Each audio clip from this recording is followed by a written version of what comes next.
IELTS speaking part 1 এর জন্য আজকের এই ভিডিওটি অত্যন্ত গুরুত্বপূর্ণ। যারা কিনা 5.5 এ আটকে আছেন তারা হচ্ছে খুব সহজেই কীভাবে ব্যান্ড 6 থেকে 6.5 পেতে পারেন, আজকে তাদের জন্য এই ভিডিওটি। এটা হচ্ছে মূলত আইএলটিএস স্পিকিং পার্টের লিঙ্কিং ওয়ার্ড নিয়ে।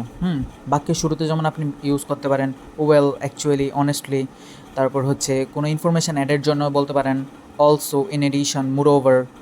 এক এক প্রশ্নে এক একটা বলতে পারেন। যেমন প্রথমবার আপনি অলসো ইউজ করলেন, দ্বিতীয় প্রশ্নে আপনি ইন এডিশন ইউজ করতে পারেন, তারপর মোরওভার। তাহলে হচ্ছে কী হয়, রিপিট ওয়ার্ড হিসেবে কাউন্ট হয় না।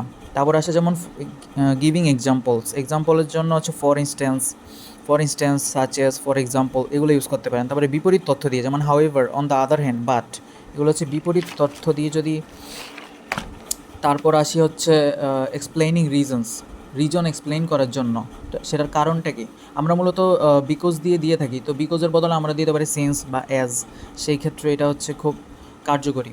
তারপরে আছে হচ্ছে expressing opinion, I think, in my opinion, personally, আমরা দিতে পারি ইন মাই পার্সপেক্টিভ বা আই বিলিভ দ্যাট। এগুলো দিলে হচ্ছে কী হয়, ব্যান্ড স্কোর অনেকটা বেড়ে যায়। নেক্সট পার্টে আমি আলোচনা করব স্পিকিংয়ের ইডিয়মস নিয়ে।